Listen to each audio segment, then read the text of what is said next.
Hi everybody. So today I'm just going to do a quick lesson on buttons and buttonholes. So first I just wanted to point out that there are a couple of different types of buttons. So the first type of button that I'm going to show you is called a shank button. There is a piece of plastic on the bottom with a hole through it. And then the other two buttons are called sew-through buttons. One has 2 holes and one has 4 holes. So you sew them pretty similar to each other. You do want to check both sides of the button if you're not sure which side is which. Usually the wrong side of the button is going to be completely flat, and then the right side of the button may have indents on it. This one just happens to be curved a little bit. So when you are making something that has buttons and buttonholes, there's usually a mark on it that looks like a letter I on your pattern. And so you want to make sure you transfer that to your fabric. My machine that I have allows me to put a button in this buttonhole foot, which I'm going to show you, and then it makes the buttonhole to fit it appropriately. If you don't have one of those, then basically what you do is you measure across the widest part of the button. So this is about 3/4, and you want to make the buttonhole anywhere between 1/8 to 1/4 of an inch bigger. So in this case, I'd probably make the buttonhole 1 inch. So I'll just use the example here. So if I had to line it up, I would draw a line that's 1 inch long, and then I make it look like the capital letter I.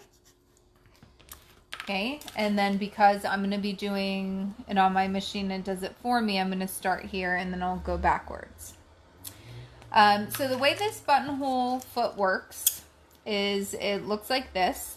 So what you do is you push it up, and then your button's going to fit in here. So the machine's going to automatically know how big to make the buttonhole based upon the button that you put in here. So I'm just going to put this one in. I put it upside down because the shank's on there. So we'll go over to the machine, we'll sew that buttonhole, and then we'll come back and do the buttons. So anytime you're doing buttonholes on the machine, you do need to make sure that your settings are set up to do a buttonhole.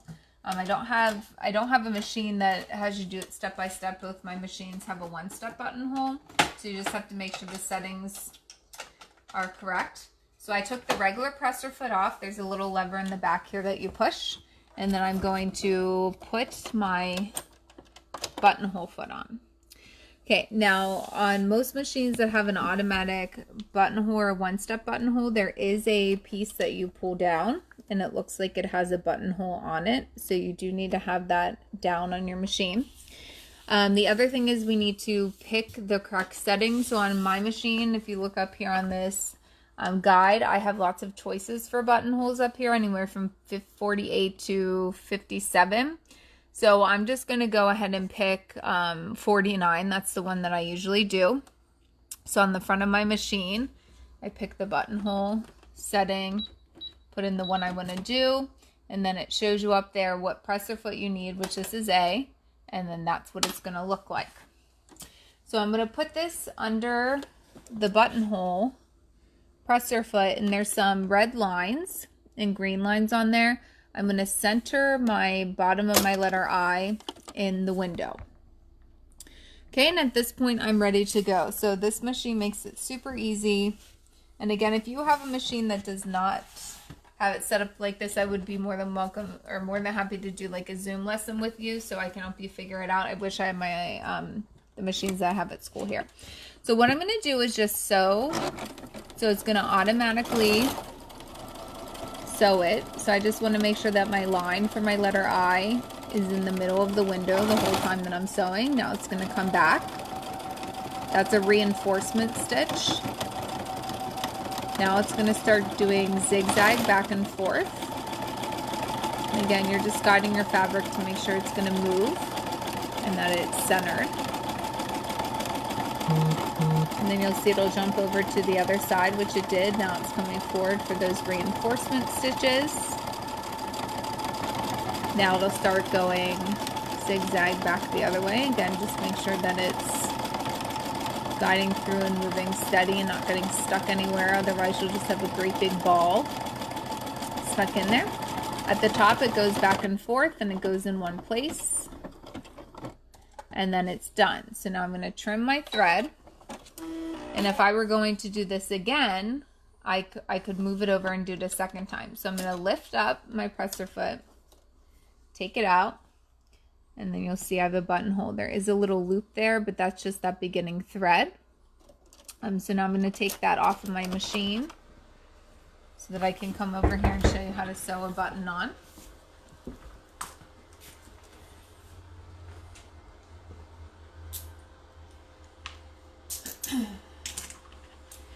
Okay, so what I'm going to do now is I'm going to open up the buttonhole. So this is where I would have a lot of students make a mistake, and then they would make a mistake and they would cut too much through it. So the thing to do to make sure that you don't cut through too far is to actually put a pin across the end, and this will make sure that if you're using the seam ripper like you're supposed to, you don't accidentally tear your buttonhole. So I'm going to put a pin right across the edge, and then I'm going to take my seam ripper in the other side, and I'm going to very carefully push the seam ripper so it cuts the fabric, and then when it hits my pin, I know I'm done.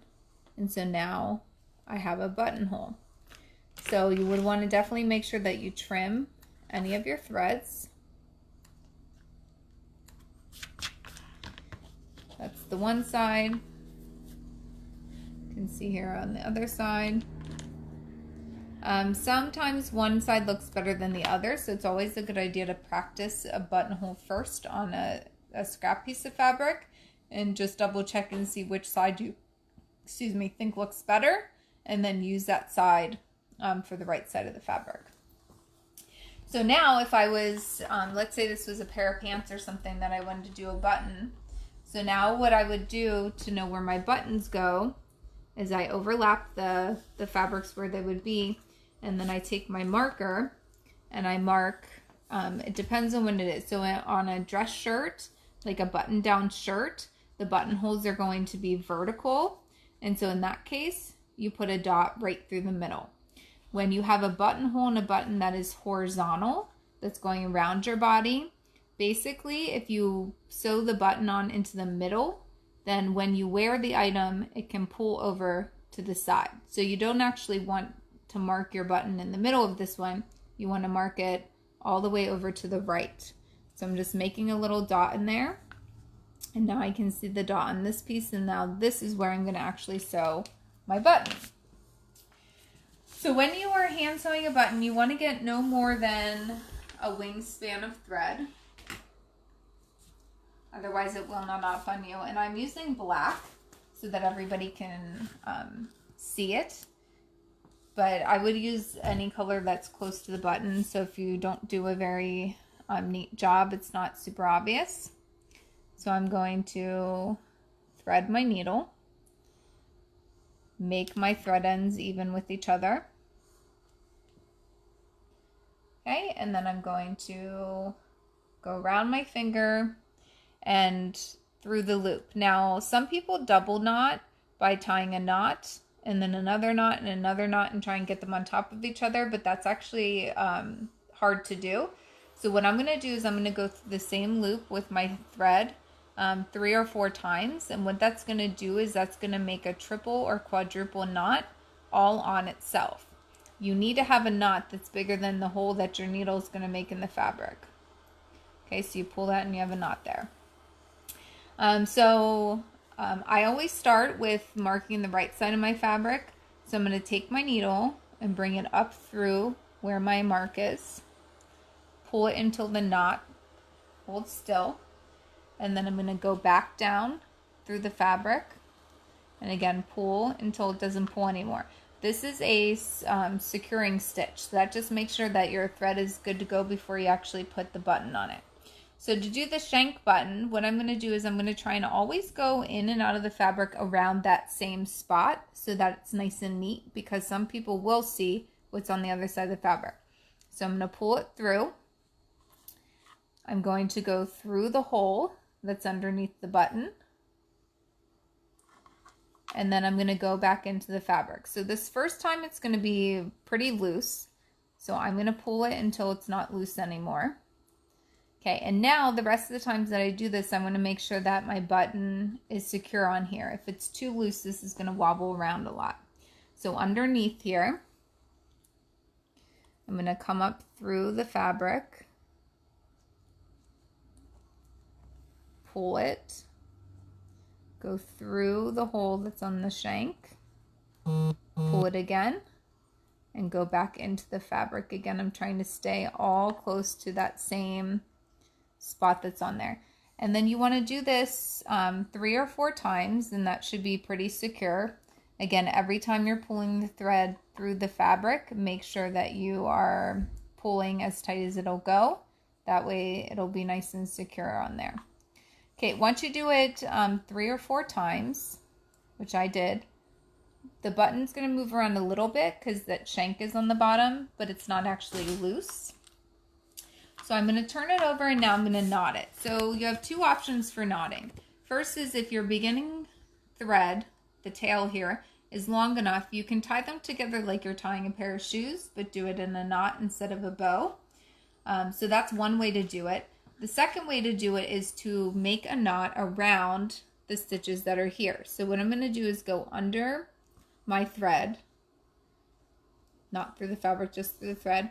I'm going to pull this until my loop is almost all the way through, and then I'm going to go through the loop once and go through that same loop a second time, and when I pull, that has now double knotted around there. I'm going to do that one more time just to double check and make sure that I got it nice and tight. The last thing you want is for your button to come off of your fabric. So I go through the loop, and then I go through the loop again, pull. Now at this point, we want to trim our threads, and again, if I was doing this, I'd use a white or a green thread close in color so you can't see it, and my button is on there. So let's say this was a pair of pants and I was buttoning it. My button can now fit through my buttonhole, and then because I did my button over to the left there, that'll hold it up. Again, if I put my button in the middle of my buttonhole, when you wear them and you move, it will pull open. Now the other type of button, the sew through button, is sewn very similar, so I'm just going to make a little dot on here. Again, this would represent it. I still have enough thread to do this, plenty of thread, so I'm just going to tie a knot in my thread again. You don't ever want to have a knot up by the needle. Some people do that, but what that does is that creates a really big hole where the needle goes through the fabric, and then your end knot has to be even bigger to be able to not go right through the fabric. Okay, so I'm going to go through the same loop 3 times. Some people do a roll in your finger trick for the knot. I'm just used to doing it this way. So I'm going to show you the 4-hole button because the 2-hole is basically the same, except there's only 2 holes. So what I'm going to do again is do that securing stitch. So I'm going to come up through my dot as close to the middle as I can, pull it through to the knot hits, go back down in the fabric, pull it again until the knot hits. Now I'm going to come up through the fabric. Now, the shank button has space underneath the button. So that's why a lot of jackets, heavy jackets, have this type of button, because you have a whole 1/4 inch of space that fabric can sit without it pulling on the button. These types of buttons don't have that. So what I need to do is create one of those. So the first thing you have to do is decide, do you want this to look like a square of stitches, an X, or 2 lines next to each other? So I'm going to do the X. So I'm going to come up through 1 hole, and then I'm going to go down in the hole across from it, and then I'm going to go in the fabric. So don't worry that the button is loose at this point. So go down in the fabric at the same part and pull. You don't have to pull super tight because I'm going to be putting a needle in, or a pin in here. So once you get at least 1 stitch done, you're going to take a pin and you're going to set it on top of the button underneath your thread. And what that's going to do is leave a little bit of space, so every time that you pull the thread, you'll be left with a little bit of space because we have to create a shank at the end. So So now I'm going to come up through the fabric around that same spot. So sometimes I peek under the button there. And then I'm going to go in one of the holes that I haven't actually, gone up through yet.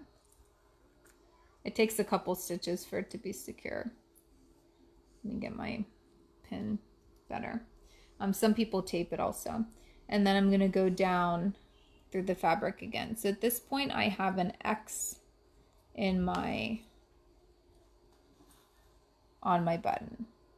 Okay, so now you're going to do the same pattern 3 or 4 times. So it doesn't really matter what hole you come up at this point. You just need to make sure that you go across one direction and then make sure you go crisscross over that the next time. So you're alternating. You don't want to go across you don't want to do one direction 4 times and then the other direction. You want it to be even.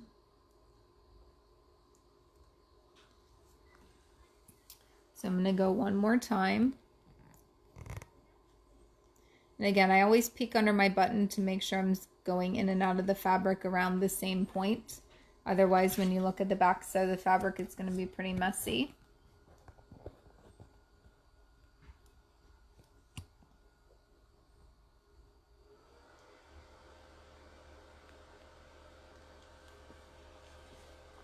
Okay, so now I'm good to finish my last stitch across.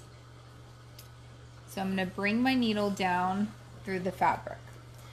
So at this point we have a little extra space because we have the pin in there. So we're going to take the pin off, and then when you lift up the button you'll notice it's a little loose. That's what we want. If it's super tight against the fabric, then every time you button or unbutton this button, you're going to put stress on the fabric, and that ends up putting some holes in it. Okay, so now the next part to create our shank is we're going to be looking underneath the button, and you're going to pull the needle through the fabric but not through the button. Okay, so now my thread is underneath, and you're going to loop around underneath your button, and you'll notice when you're doing this it starts to get tighter because you're tightening all those threads that are under there.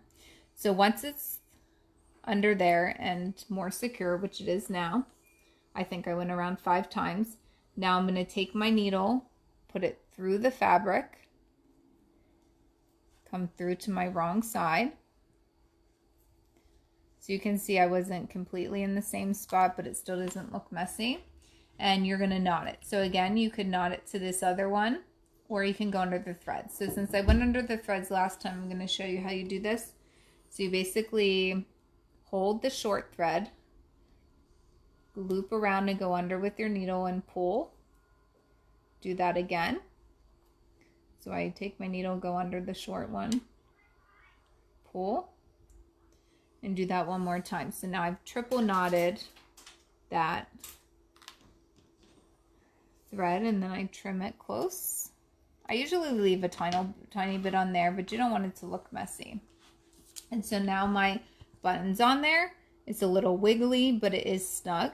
And then that way, if I need to button it, which this buttonhole is probably too small for this button. Yep, too small.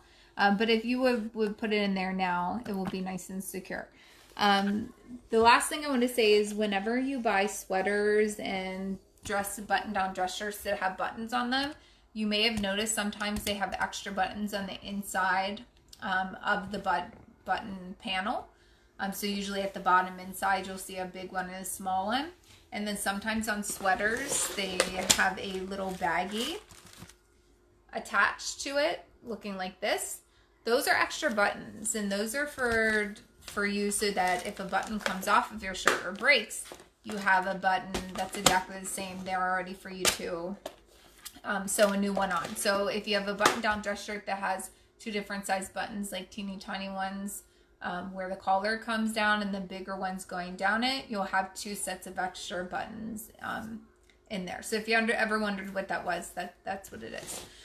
So I hope you learned something today. Again, if your machine does not have the one-step buttonhole and you need help with it, please message me and I can Zoom with you and teach you how to do it. But it's a great skill to have. Some people are scared. Oh, and one last thing.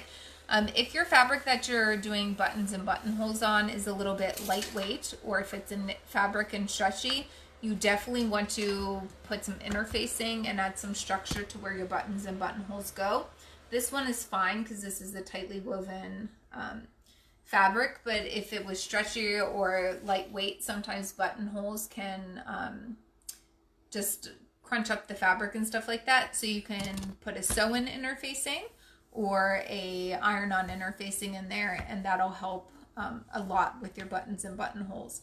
And then that way it won't stretch out and ruin your fabric. So like I said, I hope you learned something today about buttons and buttonholes. And if you have any questions, feel free to ask. Have a good night.